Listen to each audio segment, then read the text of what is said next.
สวัสดีค่ะ คุณผู้ชมเป็นอย่างไรบ้างสบายดีไหมคะ ขอบพระคุณทุกท่านที่กรุณากดติดตาม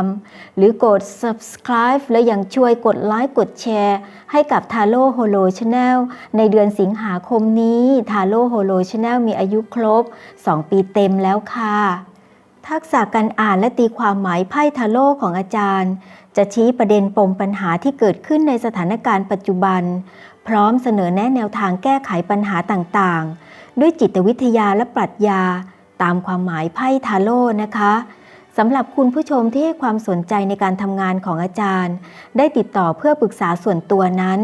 อาจารย์จะเน้นย้ำเสมอว่า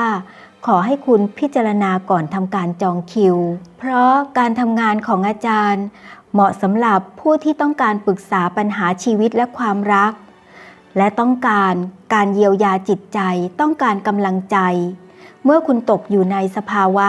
มีความกังวลสับสนจิตตกเครียดและทุกข์ใจกับปัญหา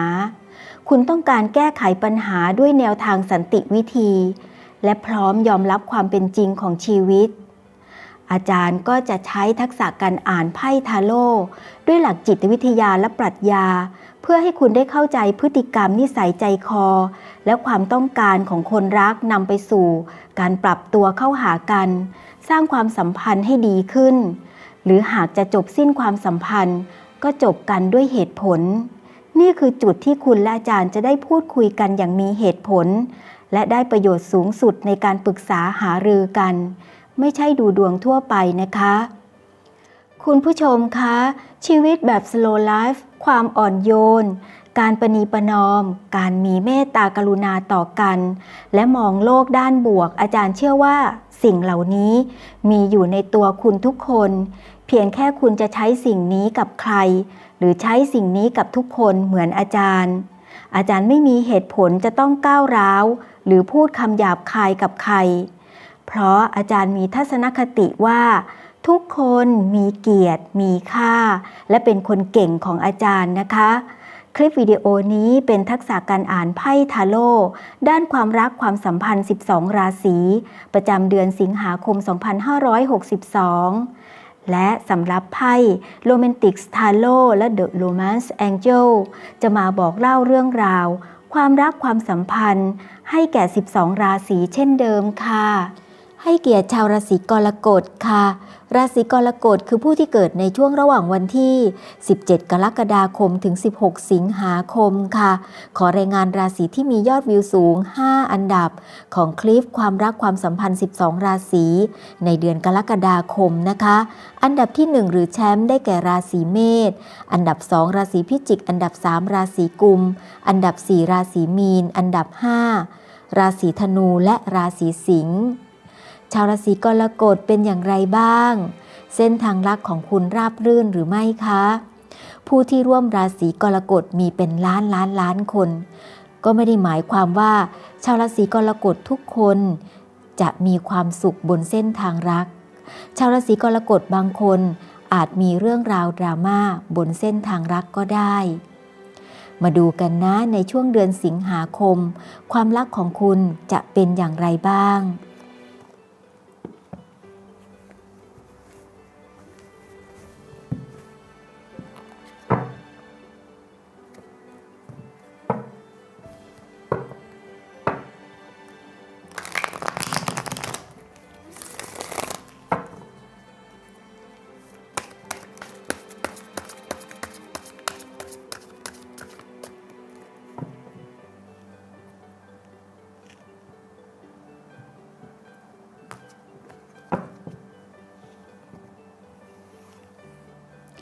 ขอหยิบไพ่แทนชาวราศีกรกฎนะคะ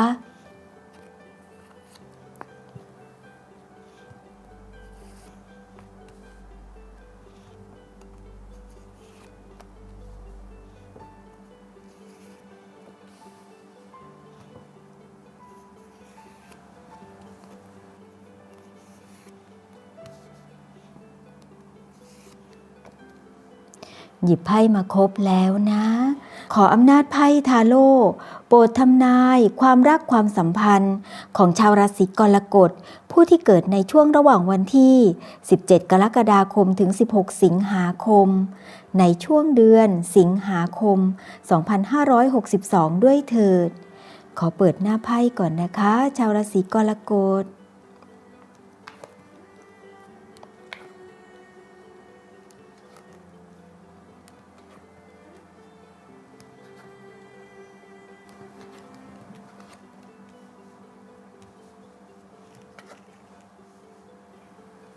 ไพ่โรแมนติกสทาโร่จะพูดถึงเส้นทางรักของชาวราศีกรกฎว่าก่อนหน้านี้หากว่าชาวราศีกรกฎคนใดมีปัญหาบาดหมางใจกับคนรักคุณหงุดหงิดรำคาญใจชิงชังเกลียดโมโหในพฤติกรรมของคนรักค่ะเพราะว่าปัญหานั้นๆยังไม่สามารถแก้ไขให้จบสิ้นไปได้ค่ะในแต่ละวันก็ยังมีปัญหาอยู่เหมือนเดิมเพิ่มเติมคือความหงุดหงิดรำคาญใจคนรักไม่ได้ดั่งใจที่ไม่ได้ดั่งใจคุณเพราะว่าคุณสั่งการให้เขาไปจัดการปัญหาแต่เขายังไม่เคลียร์ให้ไงคะปัญหายังคงอยู่เหมือนเดิมดังนั้นชาวราศีกรกฎบางคนมีความรู้สึกว่ามีเขาก็เหมือนไม่มีค่ะเหตุผล 1. ไม่ได้ดั่งใจ 2. ไม่สนิทใจเหมือนเมื่อก่อนถ้าหากว่าคุณตกผลึกในใจแล้วว่ายังไม่ล้างลาเลิกลากัน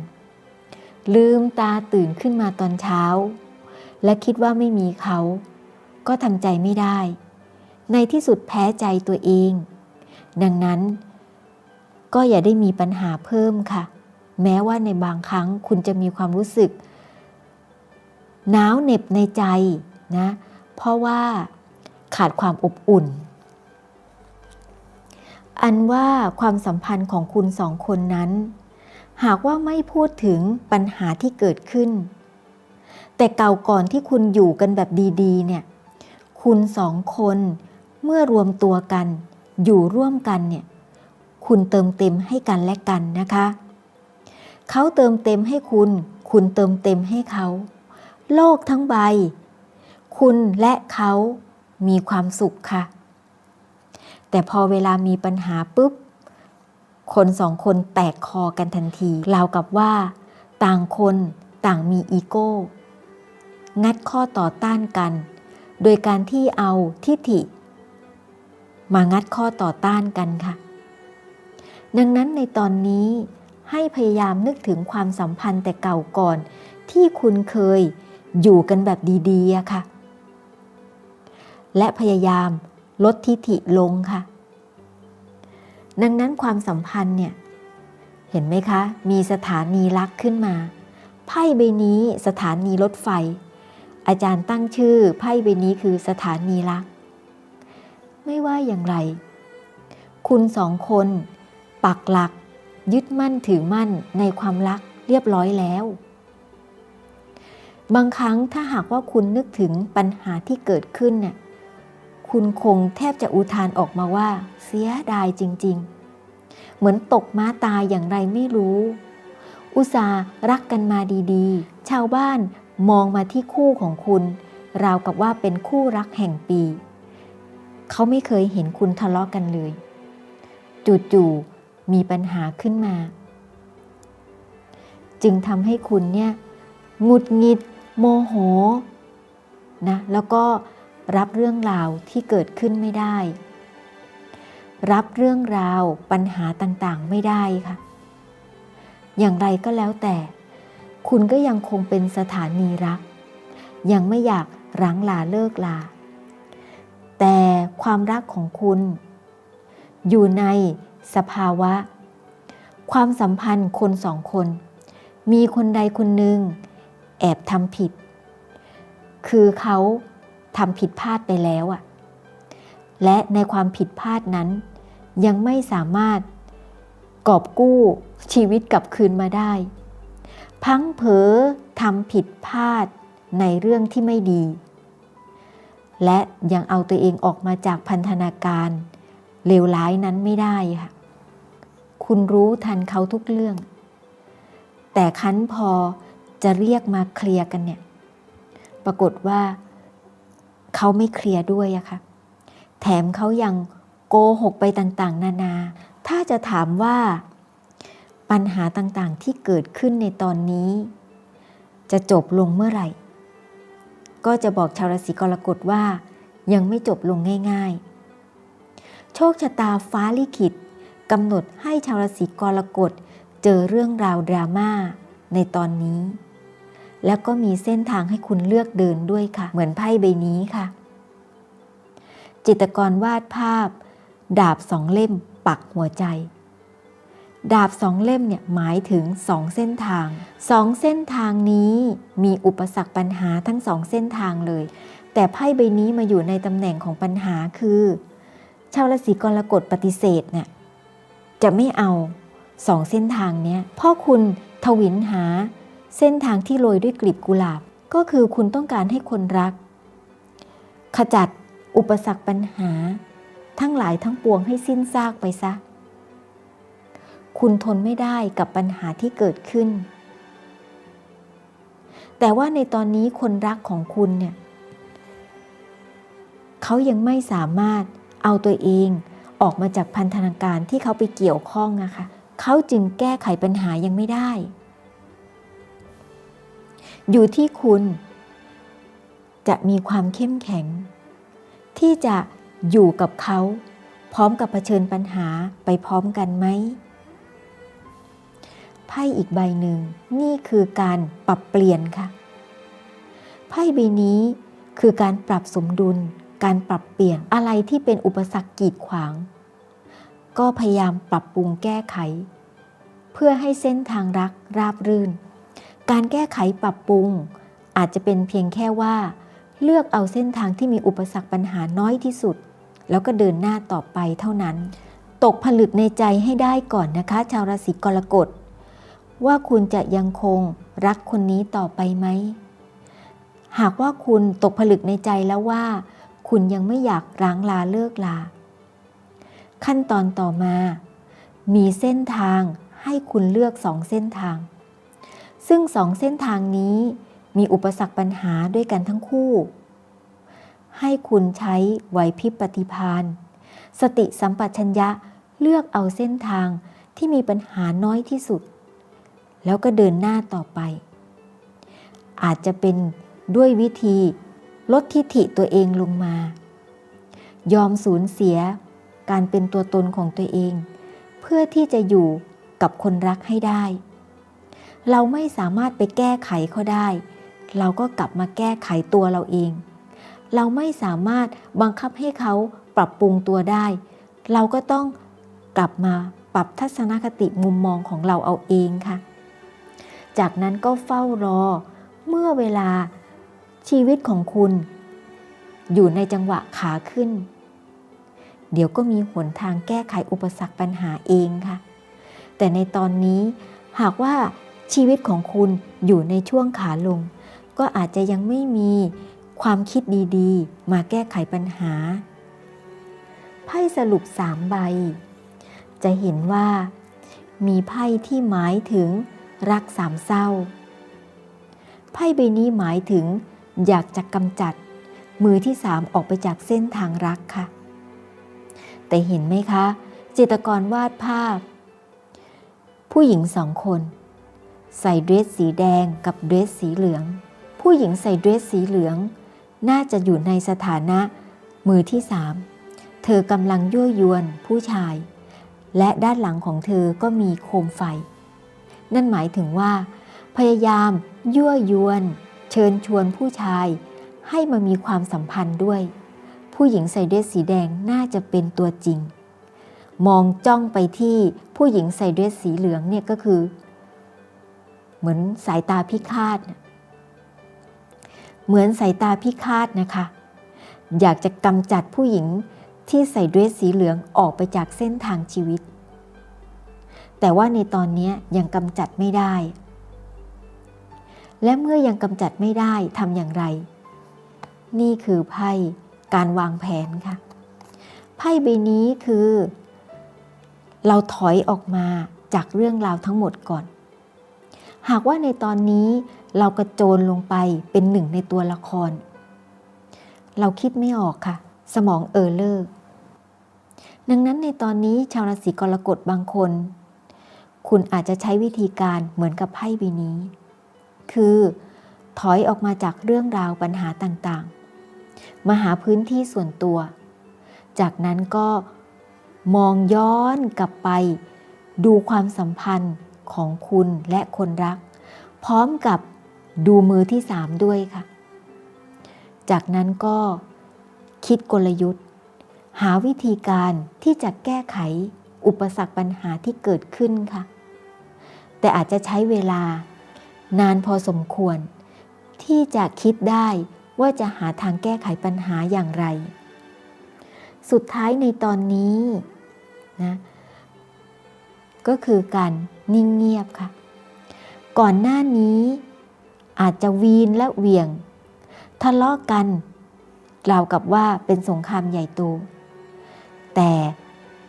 ทะเลาะกันไปก็เท่านั้นค่ะเวลาที่ทะเลาะกับคนรักเนี่ยเหมือนเราตีอกชกตัวเองเนี่ยทะเลาะกับเขาเราก็มาเจ็บเองฉะนั้นถ้าหากว่าเราไม่อยากจะเจ็บก็คือการที่นิ่งเงียบค่ะแล้วก็ใคร่ควรคิดพิจารณาหาเหตุและผลเพื่อที่จะหาวิธีการแก้ไขปัญหาต่างๆค่ะเดี๋ยวให้เทพคิวปิดท่านแนะนำนะคะ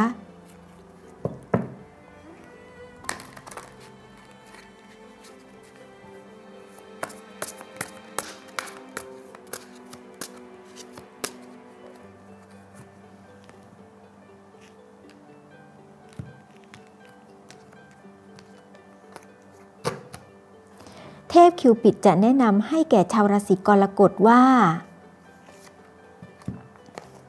อาจารย์ก็ลุ้นไปกับชาวราศีกรกฎด้วยอยากรู้เหมือนกันว่าเทพคิวปิดจะบอกชาวราศีกรกฎว่าอย่างไร